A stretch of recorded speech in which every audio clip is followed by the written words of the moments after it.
அது வந்து இதனால அவரோட ரியாக்ஷன்ஸ் ரொம்ப லிமிட்டடா இருக்கு சார். அது எப்படி சார் துரைக்கர் சார் இந்த இப்போ வந்து நீதி வெல்லும்னு ஒரு வரி, அந்த இறந்து 4 நாட்களுக்கு பிறகு திரும்ப ஒரு 4.25 நிமிடத்துக்கு ஒரு வீடியோ பதிவு.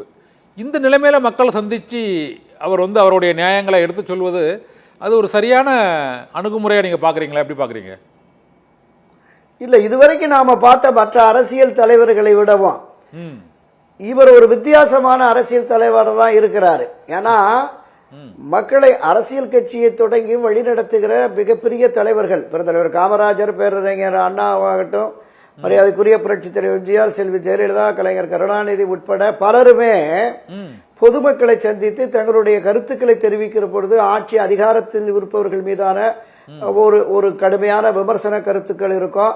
அதை தாண்டி இந்த ஆட்சியை அகற்றிவிட்டால் நாங்கள் ஆட்சிக்கு வந்தால் என்னவெல்லாம் செய்வோம் அப்படிங்கிற மாதிரி இருக்கும். குறைந்தபட்சம் 30 நிமிடம் 40 நிமிடம், ஏன் சில அரசியல் தலைவர்கள் 1 மணி நேரம் 2 மணி நேரம், வைகோ போன்றவர்கள் 3-4 மணி நேரம் கூட பிரச்சாரத்தை மேற்கொள்வார்கள். நம்ம பார்த்திருக்கிறோம். இப்ப நவீன யுகத்துல திரு விஜயனுடைய தமிழக வெற்றி கழகத்திற்கு பிறகு ஆமா ஆமா நிச்சயமா நீங்க இந்த முதல் அவர் 3 நாட்களுக்கு பிறகு வீடியோ பதிவு இருக்குல்ல, முதல் நாள் திருச்சியிலிருந்து சென்னை வந்த உடனே இந்த பதிவு அவர் வெளியிட்டிருக்கணும். இந்த துயர சம்பவம் என்னால் ஏற்க முடியல, நான் உடைஞ்சிட்டேன், நொறுங்கிட்டேன், உங்களோட நான் இருக்கிறேன், இந்த உயிரிழந்த குடும்பத்தோடு நான் இருக்கிறேன், உங்களுக்கு தேவையான அனைத்தையும் செய்வேன், இப்படி ஒரு துரதிருஷ்டவச நிகழ்வு என்னுடைய பிரச்சார பயணத்தின் போது நடைபெற்று விட்டது, என்னை மன்னித்து விடுங்கள் அப்படியெல்லாம் ஒரு பெரிய பதிவை போட்டு அந்த இரவே அனுப்பி இருக்கணும். 2 நாட்கள் கழித்து 3வது நாள் அதுவும் 4 லைனு சிஎம்க்கு எச்சரிக்கை விடுற மாதிரி இருக்கிறார். இந்த அணுகுமுறை சரியான அணுகுமுறை அல்ல, அது நம்ம ஏத்துக்கிறோம், அதுல எந்த மாற்று கருத்துமே இல்லை. ஆனால் இவர்களுடைய அரசியல் பயணம் பாணி என்பது நீங்க அதிகபட்சமா 8 நிமிடம் 10 நிமிடம் 12 நிமிடம் தான் பேசுறாரு. ஏன்னா காலையில இருந்து திருச்சியில ஆரம்பிச்சு இந்த திருவாரூர், நாகப்பட்டினம், கரூர் வர ஒரு பல மணி நேரம் காத்திருக்கிறாங்க மக்கள். ஆனா பேசுறது 5 நிமிஷம் 10 நிமிஷம். இது போன்ற இனி வரும் கூட்டங்களிலும் இது போன்றே அவருடைய நிலைப்பாடுகளை எடுத்து வைத்தால் என்ன ஆகும் என்பது ஒரு புறம் இருக்க, இப்போதைக்கு ஒரு கூட்டணி சமன்பாடுகள் மாறுவது போல ஒரு தோற்றம் இருக்குது. அது வந்து ஜனவரியில் இறுதியாகுமா, டிசம்பரில் இறுதியாகுமா, அல்லது அடுத்த கட்டமாக விஜயோட செயல்பாடுகளை பார்த்து நம்ம முடிவெடுக்கலாம். நம்ம எடப்பாடி பழனிசாமியின் அந்த பொதுக்கூட்டங்களில் தாவேகா கொடிகளை யார் ஏந்துகிறார்கள் என்பது தொடர்பான சர்ச்சை இருந்தாலும் அந்த தொண்டர்கள் மத்தியில் தாவேக்காவுடன் இணையணும் போல ஒரு உணர்வு இருக்கிறது. இந்த உணர்வை வந்து இது செயற்கையா இயற்கையா நீங்க எப்படி பாக்குறீங்க சார்? இல்ல, இப்ப தமிழக வெற்றி கழகம் தொடங்கிய அந்த அறிவிப்பு கொடியேற்று விழா நடத்தி முடித்த உடனே அதிமுக தாவேகா கூட்டணி அமையும் என்று பேசப்பட்டது. அதிமுக தரப்பிலிருந்து திரு எடப்பாடி பழனிசாமி தரப்பிலிருந்து தாவேகா நிர்வாகிகளோடு பேசுகிறார்கள் என்று பொதுவெளிகள்ல வலைத்தளங்கள்ல தகவல் பரவியது. அந்த தகவல் பரவிய அடுத்த நாளே தாவேகாவின் பொதுச் செயலாளர் திரு புசி ஆனந்த் ஒரு ஸ்டேட்மெண்ட் கொடுத்தாரு.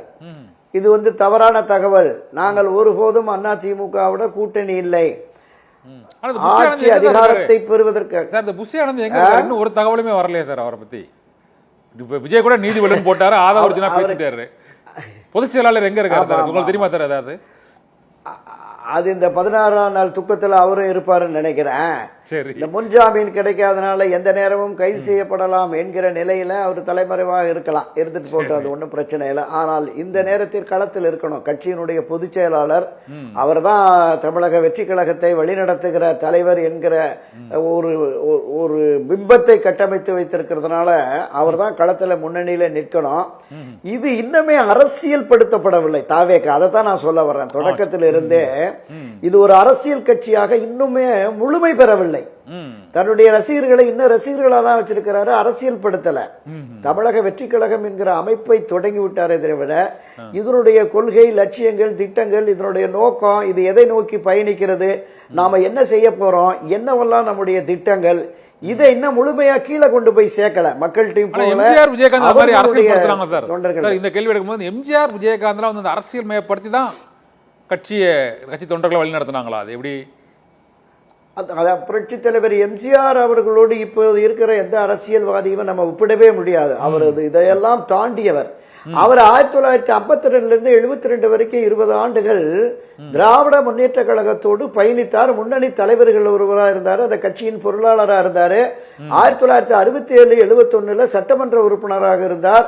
அந்த காலகட்டங்களில் மக்களோடு ஐக்கியப்பட்டிருந்தார். திரையுலகம் மூலமாகவும் அரசியல் பொதுவாழ்வு மூலமாகவும் மக்களோடு ஐக்கியப்பட்டிருந்தார். அந்த நிலை இருந்ததுனாலதான் 72 அவர் அரசியல் கட்சி தொடங்கிய உடனே வெகுஜன எழுச்சி வந்தது.